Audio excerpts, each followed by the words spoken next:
The church smelled like old hymns and quiet judgment. Cold October wind swept through the open doors, carrying whispers that wrapped around Eleanor Wade like chains. She stood at the altar in a borrowed wedding dress, 2 sizes too big, yellow lace hanging loose on her thin arms. Her hands trembled around wilted prairie roses as she counted the floorboards to the exit. 12 steps, only 12, for one desperate moment. She wondered if she could run, but the pews were packed with every soul in Copper Ridge. Some came with pity. Most came with judgment. All watched her like a show they had paid to see. Across from her stood Clayton Hartwell, 34, tall and broad-shouldered, the richest rancher in 3 counties. He held his hat in weathered hands, staring straight ahead with a face carved from stone. She had expected cruelty when she first looked at him that morning. Instead, she saw only stillness, like a man hiding storms beneath calm water. The minister droned on with words barely heard. Her father was not in the church. He could not bear to watch what his desperation had forced upon his only daughter. The bank had threatened foreclosure. A stranger named Garrett had offered to pay the debt in full if Eleanor married Clayton Hartwell. Her father had cried when he told her, but he had agreed anyway. No one asked Eleanor what she wanted. When the minister finally spoke her name, her breath caught. "Do you, Eleanor May Wade, take this man to be your lawfully wedded husband?" The whole room leaned forward, hungry for her answer. "I do," she whispered, her voice cracking like thin ice breaking under weight. The minister turned to Clayton, and everyone expected the usual words. But Clayton spoke differently. "I will. Not I do, but I will." A murmur rolled through the church like distant thunder.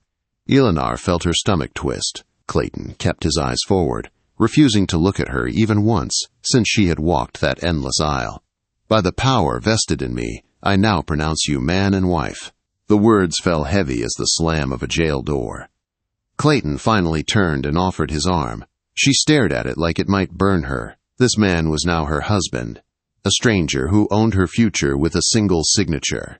Her hand hovered in the air before she finally placed it on his sleeve. His grip was careful, not claiming, just steady. They walked down the aisle through a tunnel of staring eyes. Outside, the wind bit cold. Clayton helped her into the wagon with movements so quiet they felt like apologies. She flinched when his hand brushed her elbow. He noticed and stepped back at once. "Name's Clayton," he said softly as he gathered the reins. "Reckon you know that already."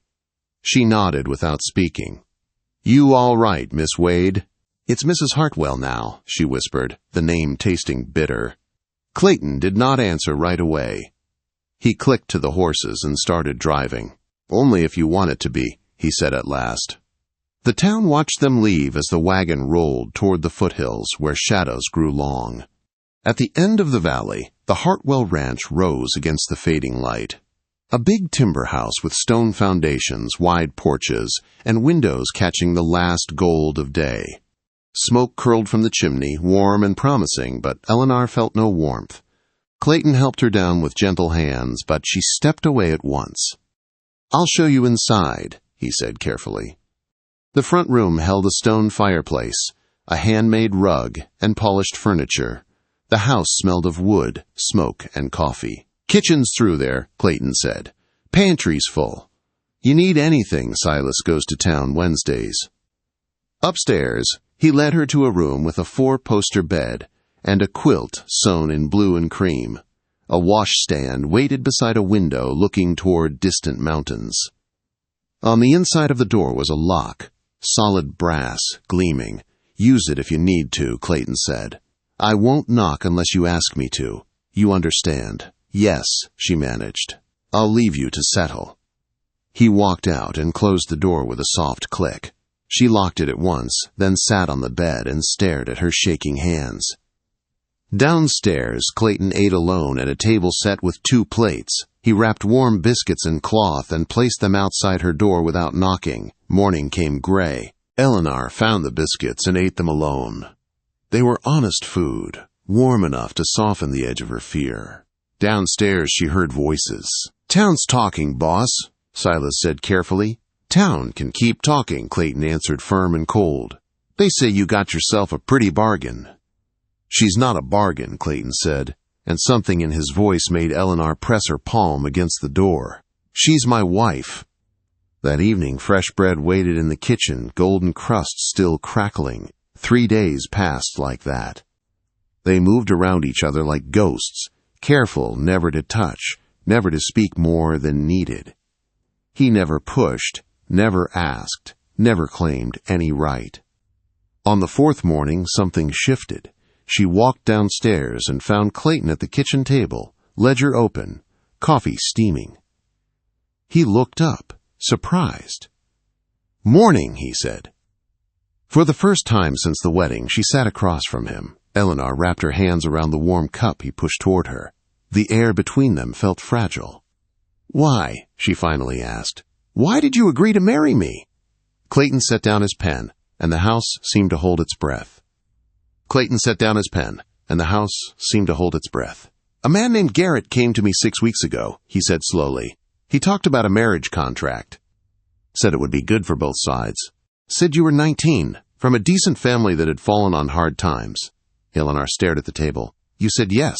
she asked. "I said I would think on it," Clayton answered. "I am alone here. This house is too big for one man. I thought maybe it was time to have someone else in it, someone to share the quiet." She lifted her eyes. "You did not know I had no choice," her voice broke. Clayton's jaw tightened. "No," he said quietly. "I did not know that." The words fell heavy between them. She told him everything then. The drought that ruined their crops 3 years in a row. The bank that circled like a vulture. Her father's debt pressing the breath from their home. Garrett appearing like a devil in a clean coat, offering escape at a price she never agreed to pay. Her father crying as he spoke, but still agreeing. Clayton listened without interrupting, his face still, his hands folded. When she finished, he let out a slow breath. "I am sorry," he said. "I thought it was mutual. Practical. When I saw your face at the altar, I understood. Too late, but I understood." Eleanor studied him, searching for cruelty, for anger. She found neither. "So you married me anyway," she said. "I did," he replied. "And I meant what I said. I will. I will try every day to make this right. You are my wife, but that does not mean I own you." Something inside her loosened, just a little. Before she could speak, a knock sounded at the door. A boy stood outside and handed Clayton an envelope. "From the church," he said. Clayton read it, his jaw hardening. He tossed it straight into the fire. "What was that?" Eleanor asked. "An invitation," he said. "They want to throw a welcome reception for you on Sunday. Do we have to go?" she asked. "We are not going," Clayton said without hesitation. That night, Eleanor left her bedroom door cracked open for the first time. Not wide, just enough for lamplight to spill into the hall. Clayton paused when he saw it, but said nothing. The next morning, fresh bread waited on the table, warm and whole. 2 weeks passed like that. They found a rhythm without planning to. Clayton rose before dawn. Eleanor learned the sound of his boots. She learned to bake bread without burning it. She patched his favorite shirt where the seam had split. They spoke a little more each day, careful, honest words.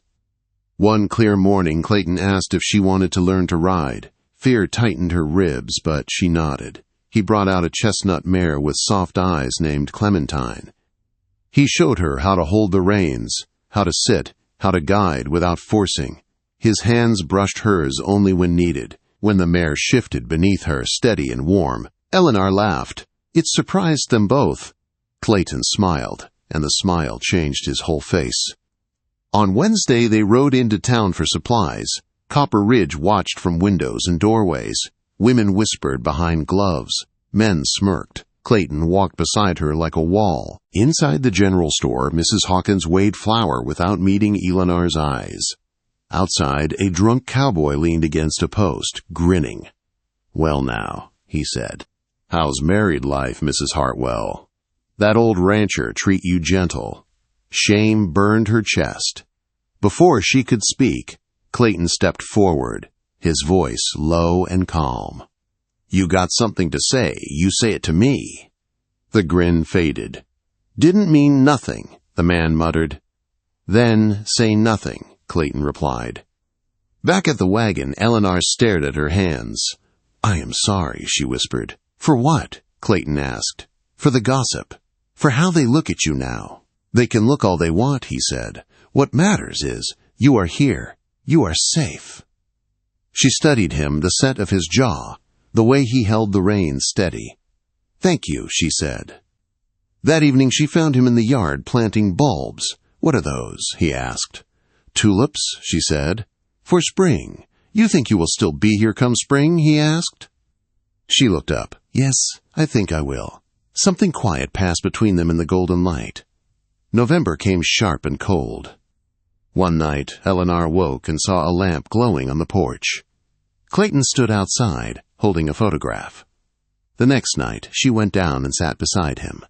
He showed it to her. A woman with kind eyes holding a baby. "Mary," he said, "my wife, and our son Jacob. Fever took them 5 years ago." "I am sorry," Eleanor whispered.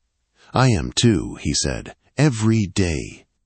He looked at her then. "Loving them does not mean I stop living. It does not mean I cannot care for someone else." The cold drove them inside. They sat near the fire, quiet and close. A week later, another invitation came, one Clayton could not burn. The church social. Every woman was expected to attend. Eleanor agreed, tired of hiding. Sunday morning came bright and cold. Clayton waited by the door. "You do not have to do this," he said. "I know," she answered. "But I need to." The church parlor smelled of tea and false smiles. Women gathered in tight circles. Every voice dropped when Eleanor entered. Mrs. Dalton stepped forward, her smile sharp. "So tell us," she said, "how does it feel to be bought like livestock?" Another woman laughed. "At least Hartwell paid well. Your father got a good price." Something broke inside Eleanor, clean and clear. She stood, her chair scraping loud. "My father was desperate," she said.